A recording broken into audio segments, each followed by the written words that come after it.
മഹീന്ദ്ര എന്ന ബ്രാൻഡ് 2020 ശേഷം ലോഞ്ച് ചെയ്തിട്ടുള്ള എല്ലാ കാറുകളും വളരെയധികം സക്സസ്ഫുൾ ആണ്. മഹീന്ദ്ര താർ ആയിക്കൊള്ളട്ടെ, സ്കോർപിയോ എൻ, XUV 700, റീസെന്റ് ആയിട്ട് ലോഞ്ച് ചെയ്തിട്ടുള്ള BE6ഉം XEV 9e പോലുള്ള ഇലക്ട്രിക് കാർ ആയിക്കൊള്ളട്ടെ, എല്ലാം സൂപ്പർ ഹിറ്റ് കാറുകളായി തന്നെയാണ് വിൽപ്പന നടത്തിക്കൊണ്ടിരിക്കുന്നത്.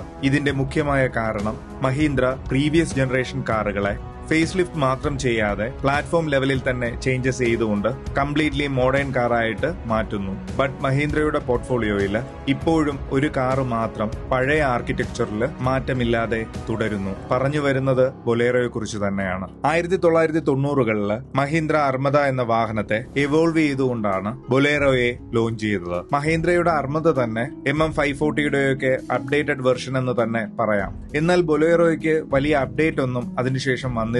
ചെറിയ ചില ഫേസ് ലിഫ്റ്റ് ഒക്കെ മാത്രമാണ് പിൽക്കാലത്ത് വന്നിരുന്നത്. ഫസ്റ്റ് ജനറേഷൻ ബൊലേറോ XGP പ്ലാറ്റ്ഫോമില് പ്യൂഷോയുടെ 2.5 ലിറ്റർ എഞ്ചിനോട് കൂടിയായിരുന്നു വന്നത്. ഇതൊരു ഡീസൽ എഞ്ചിനായിരുന്നു. അക്കാലത്ത് ഇന്ത്യൻ റോഡുകൾക്ക് ആപ്റ്റായ ഒരു വാഹനം തന്നെയായിരുന്നു Bolero. High ground clearance, easy maintenance, ഒരു യൂട്ടിലിറ്റി വെഹിക്കിൾ ആയിട്ട് തന്നെയാണ് ഇത് നിർമ്മിക്കപ്പെട്ടത്. 2004നും 2010നും ഇടയ്ക്ക് ബൊലേറോയെ റിഫ്രഷ് ചെയ്തുകൊണ്ട് DI എഞ്ചിൻ നൽകിയിരുന്നു. ഇതിൽ 2.5 litre direct injection engine M2 Dicor BS കോംപ്ലൻസിയിൽ അപ്ഡേറ്റ് ചെയ്തിട്ടുണ്ടായിരുന്നു. ഇതിലും റിജിഡ് ലാഡ്രോം ഫ്രെയിം ഷാസിയിൽ ഇംപ്രൂവ് ചെയ്ത NVH ലെവലോടെ നൽകിയിരുന്നു. 2011 ബൊലേറോയുടെ നെക്സ്റ്റ് ജനറേഷൻ M2 DI-CR എഞ്ചിനോടെ ബൊലേറോ പ്ലസ് എന്ന പേരിൽ 7 സീറ്ററും 9 സീറ്ററും നൽകിയിരുന്നു. 2020 ബൊലേറോയ്ക്ക് വലിയൊരു അപ്ഡേറ്റ് കൊടുക്കുന്നത്. ബൊലേറോയുടെ അതേ രൂപത്തിലുള്ള TUV 300 എന്ന പേരിൽ ഒരു സെപ്പറേറ്റ് കാറിനെയും ലോഞ്ച് ചെയ്തിട്ടുണ്ടായിരുന്നു. 2022 ബൊലേറോ നിയോ എന്ന പേരിൽ ഒരു പുതിയ കാറിനെയും ലോഞ്ച് ചെയ്തു. അതിൽ 1.5 ലിറ്റർ MHOK 100 ഡീസൽ എഞ്ചിനെയും നൽകിയിരുന്നു. കാലം ഇത്രയും കഴിഞ്ഞിട്ടും പ്രാക്ടിക്കൽ ആയിട്ടുള്ള 7 seater sub 4 metre compact SUV സ്പേസിൽ ഒന്നേൻ്റെ ലാഡ്രോം ഫ്രെയിം ഷാസിയിൽ പ്രോപ്പറായ SUV ആയി ഈ വാഹനം വിൽപ്പന നടത്തിക്കൊണ്ടേയിരിക്കുന്നു. എന്നാൽ മറ്റ് SUVകളോടൊപ്പം കോമ്പറ്റീറ്റ് ചെയ്യുന്നതിന് വേണ്ടി NVH ലെവൽസോ മോഡേൺ ഫീച്ചേഴ്സോ ഈ വാഹനത്തിനില്ല. എന്നാൽ അതിനൊരു പരിഹാരം കണ്ടുകൊണ്ട് മഹീന്ദ്ര എന്ന ബ്രാൻഡ് ബൊലേറോയ്ക്ക് വേണ്ടി പുതിയൊരു പ്ലാറ്റ്ഫോം കൊണ്ടുവരുന്നുണ്ട്.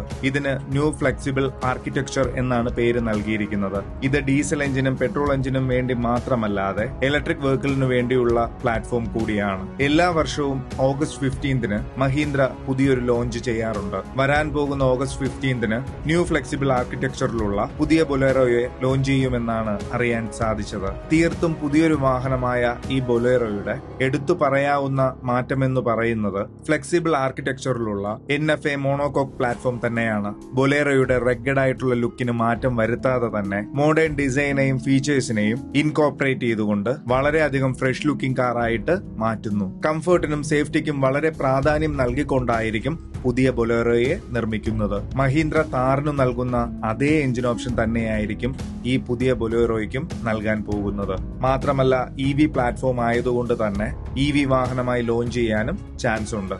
ബൊലേറോയെ EV വാഹനമായി ലോഞ്ച് ചെയ്യുമ്പോൾ മഹീന്ദ്ര BE6 നൽകുന്ന സെയിം മോട്ടറും ട്രാൻസ്മിഷനും തന്നെയായിരിക്കും പുതിയ ബൊലേറോയ്ക്കും നൽകുന്നത്. മഹീന്ദ്രയുടെ ഈ പുതിയ ബൊലേറോ എത്ര പ്രൈസ് പോയിന്റിലായിരിക്കും ലോഞ്ച് ചെയ്യാൻ പോകുന്നത്? നിങ്ങളുടെ അഭിപ്രായമായി കമന്റ് സെക്ഷനിൽ ഷെയർ ചെയ്യുക. മാത്രമല്ല ബൊലേറോയെ കുറിച്ചുള്ള നിങ്ങളുടെ വിലപ്പെട്ട അഭിപ്രായങ്ങളും കമന്റ് സെക്ഷനിൽ പറയുക. എല്ലാവർക്കും ഹൃദയം നിറഞ്ഞ വണക്കം.